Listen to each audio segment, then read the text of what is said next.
Olá pessoal, sou o André Mota, da Portfólio Tech. Estamos em mais um Tech Talks, aqui no estúdio da FB Ideias.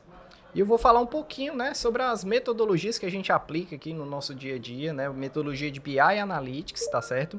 Então a gente inicia, basicamente, né, junto dos clientes, falando um pouquinho, né, da importância do que são os indicadores, como a gente já comentou. A gente vai fazer uma análise, né, da empresa como um todo. Então a gente faz um diagnóstico, passa pelas áreas de negócio nas quais a gente está trabalhando. Então a gente vai fazer um diagnóstico do que são os indicadores, como são calculados, onde são as fontes de dados, quem são os responsáveis dessas fontes de dados, para que a gente tenha uma análise assertiva do início ao fim do nosso desenvolvimento, né, do BI Analytics, tá certo? Então a gente faz algo chamado mapa de indicadores, que a gente pega essas informações, valida junto do cliente e aí parte em si para o desenvolvimento. Desenvolvimento esse que é necessário que a gente tenha apoio da TI, né, da área de tecnologia, que entende da área de dados, do banco de dados, de como que esses dados chegam até a instituição, tá certo? Partindo disso, né, a gente consegue, né, ter os acessos desses dados para que a gente passe a fazer algo chamado conexão com fontes de dados. E essas conexões elas podem ser feitas de diversas formas, tá? Podem ser feitas bases de SharePoint, Excel, CSV, arquivos TXT, podem ser dados, né, que a gente consegue pela web. Então a gente pode extrair sites, né, de diversas instituições públicas, por exemplo. Então a gente tem os sites do governo, né, de turismo, tá?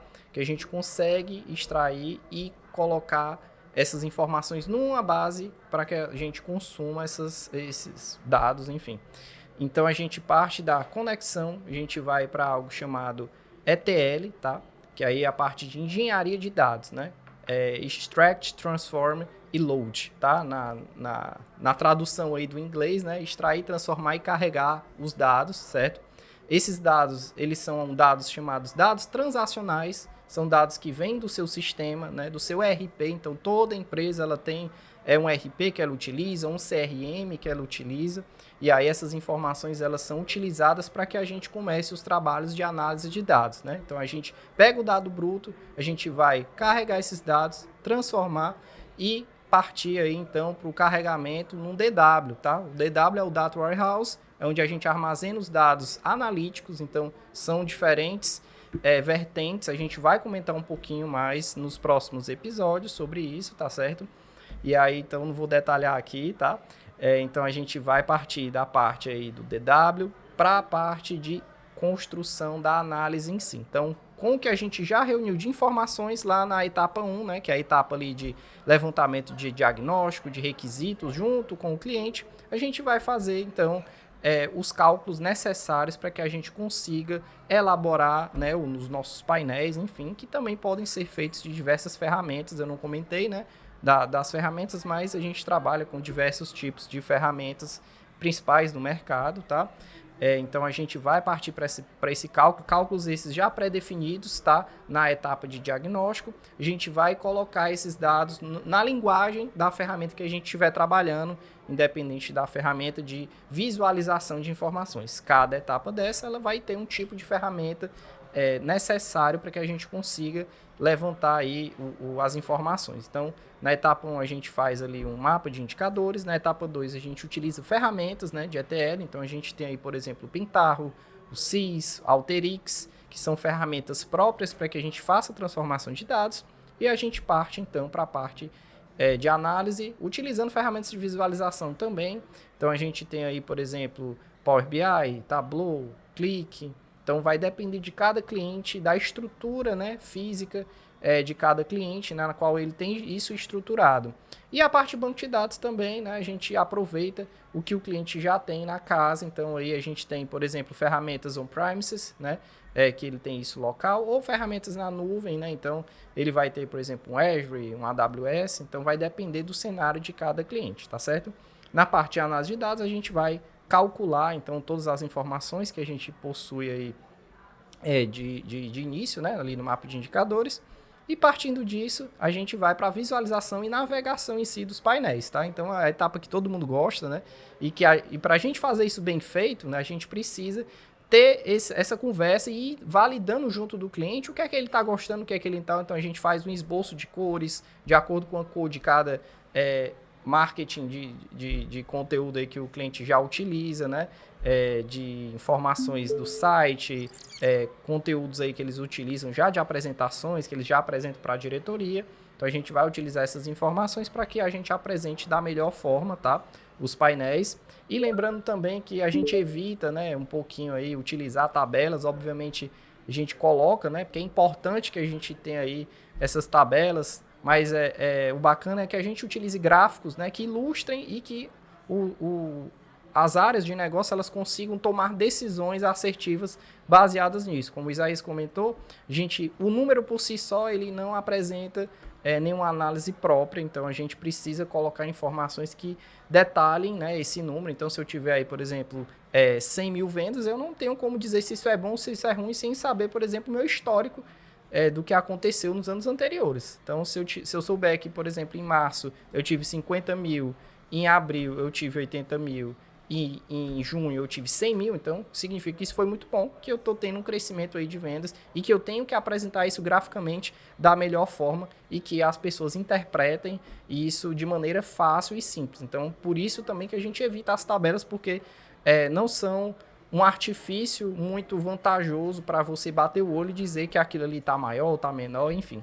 Então a gente coloca isso mais como um detalhamento para que isso não se transforme num ambiente consultivo e sim num ambiente de análise de informações para a tomada de decisão.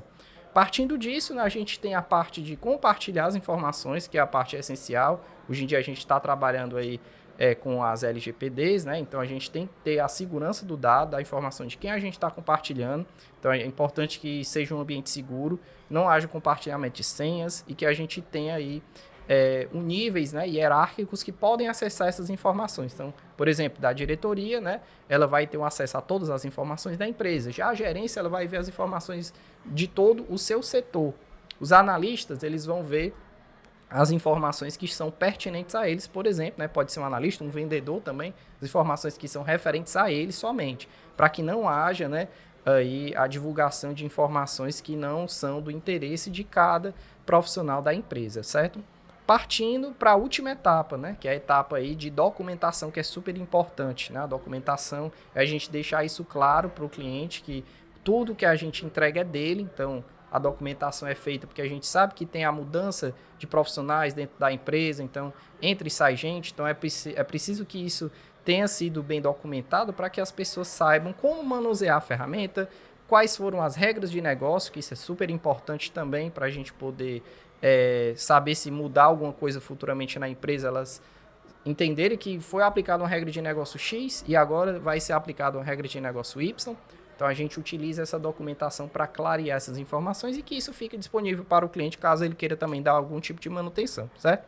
E aí, falando, né, do que eu comentei agora um pouquinho, tudo isso se reflete a parte descritiva, ou seja, são as informações, né, da primeira etapa de maturidade, né, da empresa. Então, a gente vai falar o que aconteceu, o que está acontecendo, né? O que está acontecendo na empresa, o meu dia a dia, as informações que eu gero, né, diariamente, que a métrica mais importante hoje que a gente analisa é a parte de tempo, como o Isaías também já comentou no episódio anterior, tá? Então, a gente precisa ter essas informações bem definidas, detalhadas e de maneira assertiva para que seja tomada uma decisão rápida e fácil. Então, a gente faz isso da maneira descritiva, certo?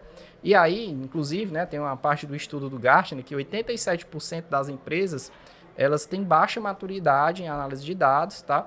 E que a parte da posterior, né, que é a parte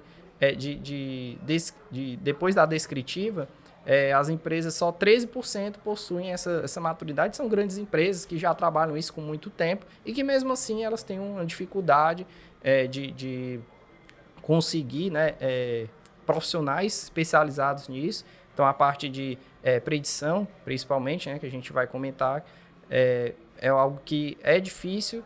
A gente tem poucos profissionais e também a gente tem baixa maturidade das empresas em ter esses dados organizados, dados bem apresentados, dados que eles já consigam tomar algum tipo de decisão e, principalmente, regras de negócios bem definidas, que é um problema hoje que a gente enfrenta, que é o próprio colaborador, a própria empresa, ela não saber como que funciona a empresa em si. Então, as regras de negócio, elas não são bem definidas. E isso é essencial para que a gente faça toda essa etapa que eu comentei, né, da metodologia que a gente aplica, que é passando do diagnóstico até a parte de documentação. A gente precisa que isso seja bem definido e que isso não mude durante o processo. Até pode mudar, mas que isso sirva, né, de aprendizado para que as empresas elas saibam o que é que elas trabalham, o que é o produto principal delas. Como o Isaías comentou já anteriormente, 11 indicadores para pneu numa empresa que não trabalha com pneu. Eu acredito que a gente possa estar focando, né, no produto principal, que a empresa consiga resultados melhores aí para tomar decisões de fato assertivas, beleza? Valeu, gente.